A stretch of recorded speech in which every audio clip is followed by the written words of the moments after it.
Hi, I'm Lydia, and you guys probably know me from some of our other videos, but today I'll be making soft tuna dog treats. Now, just as a pre-warning, this video is about 2 years old, so I do have a bit of a baby voice, but enjoy!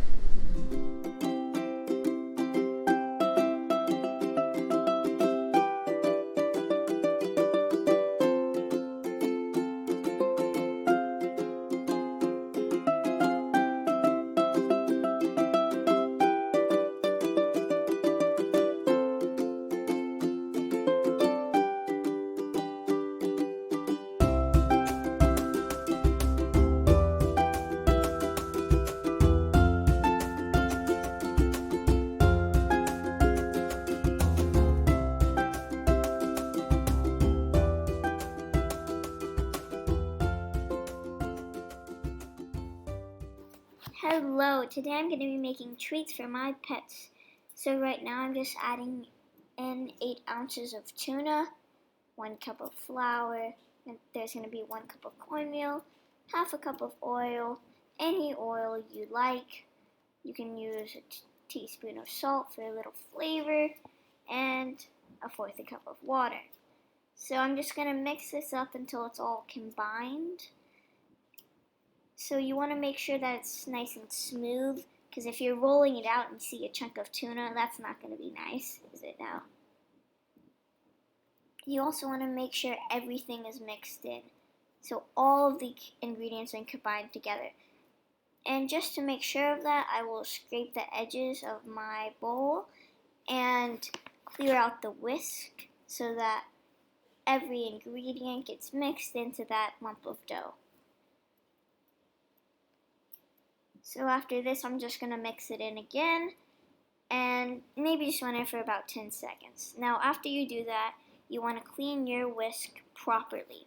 So I have a little washing machine called Lily who does that for me. So I'm just splitting the dough into two sections, and I'm going to roll the first section out into a bowl and spread my flour. And then I'm just going to roll it out into about 1/4 an inch thick, and that should do for me rolling out that first section. So I'm just going to trim the edges along before I cut the actual shapes. Now I'm just going to go with rectangles and squares for this. You can honestly do whatever. You can have little cookie cutters, or you can just, I don't know, do what you want to do. It's really the fun of baking, right? So I put some flour on my rolling pin so that I don't have that sort of issue where you roll the rolling pin and the dough gets stuck to it, because that's not at all nice, really.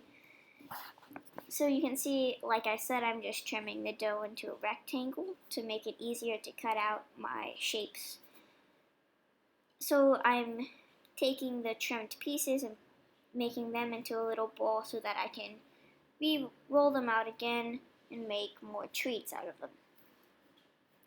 So I'm actually just making indents in the dough so that I get an estimate of the size of what I'm going to make, which is helpful because if I made the wrong cut, then I would have to re-roll it. I would have to roll them out again, and that would take a lot of time. So it's just nice to make sure that you make those indents. So I greased my pan, and actually my dog came and licked it because she's a weirdo. So I went and cleaned it, but yeah. So I'm just repeating the process that I did with the first section for the second. And you can see I still have that pan there so that I can put those squares into that pan. So actually I'm going to bake them at 350 or 180 degrees Celsius, 350 Fahrenheit and 180 degrees Celsius. That's going to be baking for about 15 minutes. So they're still going to be a little bit soft and chewy, but not too soft and chewy, because if you make them too crunchy, it's not. Well, they'll get very messy, and for people like me, I don't want to have to sweep after my dog eats a treat, so yeah. So actually my dogs love them so much that they couldn't wait until they couldn't wait after they were baked. So I gave them only like 3, so 1 each, which is nice. So you can see I'm just putting them in the oven. Now fast forward, and I'm gonna take them out of the oven.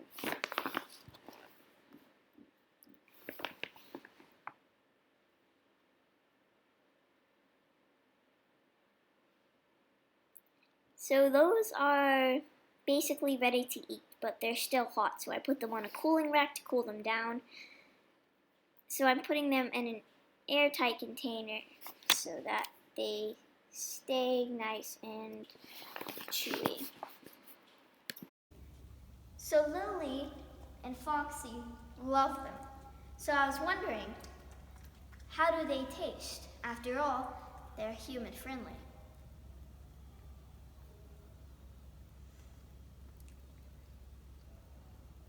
Not that bad actually. Tastes like fish patties. I wouldn't eat them on a daily basis, but if I had to, I would.